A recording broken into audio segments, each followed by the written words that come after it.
pada saya, jemaah adalah kebenaran itu sendiri. Kalau mengikut buku Sayyid Hawa, al-jamaah an takuna alal haq walau kunta wahdak. Jemaah itu adalah perkara yang benar walaupun engkau seorang.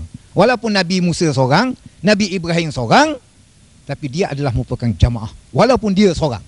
UMNO kalau nak jadi berada di atas kebenaran, dia kecil, dia besar, jadi pemerintah, tak jadi pemerintah, maka dia tetap merupakan jemaah. Keluar daripada jemaah tak boleh. Jadi saya pula jawab. Masya Allah.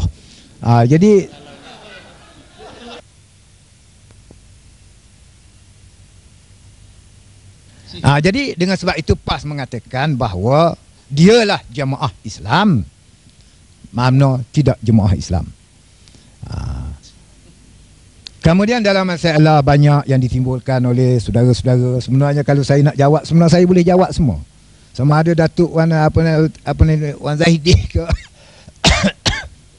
Mustafa Tayyib apa semua sekali, semua saya boleh jawab dengan ada masalah malayatimul wajib illa bihi, masalah hujah usul fiqh, masalah iman, iqrarum bil lisan wa tasdiqum bil qalbi, tak masuk amalun bil jawarih, tu semua boleh boleh disebut masalah pembagian al ulama warasatul anbiya, al ulama syab wa ulama tu semua boleh dijadikan hujah-hujah.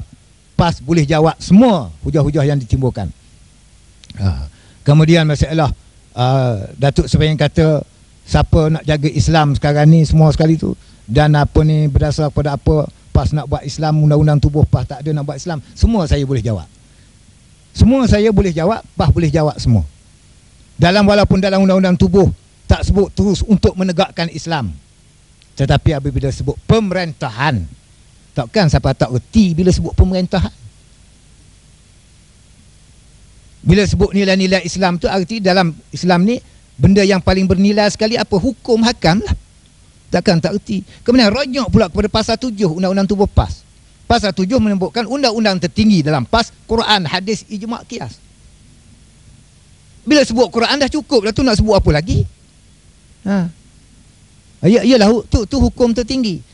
Berarti undang-undang tubuh merangkumi semua sekali. Jangan baca sekerat, baca semua sekali, baru kita dapat faham. Jadi kita nak hentam orang, kita kata betih dia saja, tak kena. Tu dia. Kemudian masalah kafir, berikab, haram campuran, semua kita boleh memberi jawapan-jawapan. Sebenarnya Datuk banyak lagi sebenarnya. Tu saya baru sebut 3 perkara. Hak ada semua sekarang.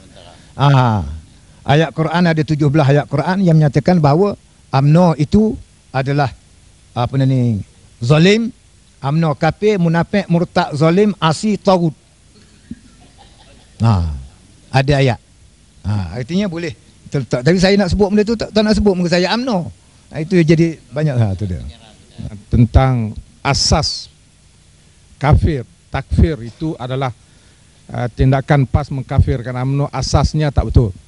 Kerana dia menggunakan ayat la yattakhizul mu'minul kafirin awliya. Ini asas yang pertama, ayat yang digunakan untuk kafirkan orang UMNO. Padahal ayat ini dia gunakan out of context. Kerana ayat ini sebenarnya dari segi asbabun nuzulnya, turun ayat ini ialah mengenai suatu kisah tragedi di zaman Rasulullah, di mana ada orang Islam yang lari pergi balik ke Mekah, pergi bawa cerita dan menyembelahi pihak pihak orang kafir di musyrikin di Mekah, dan membawakan cerita-cerita orang Islam di Madinah, pergi buka rahsia habis sana. Maka inilah ayat ini sebenarnya ayat mengenai dengan ada beberapa orang, tindakan beberapa orang Islam yang masih merasa kaitannya dengan orang musyrikin Mekah, dan dia balik mencerita.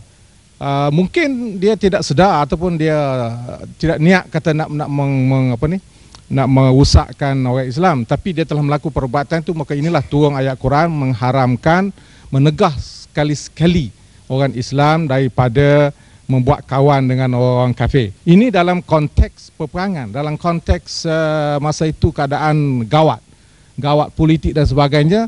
Jadi memang saya rasa sekarang ini pun kita akan mengambil tindakan berat kalau orang yang cuba membocorkan rahsia kerajaan dan sebagainya.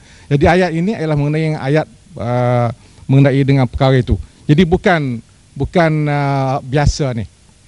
Saya kata bukan biasa ni kerana dalilnya kerana Rasulullah SAW apabila berhijrah ke Madinah, dia telah mengumpulkan, membuatkan suatu perikatan di antara 5 golongan manusia yang ada di Madinah pada masa itu, dengan tujuan untuk dia melawan ancaman pihak musuh iaitu musyrikin Mekah. Jadi untuk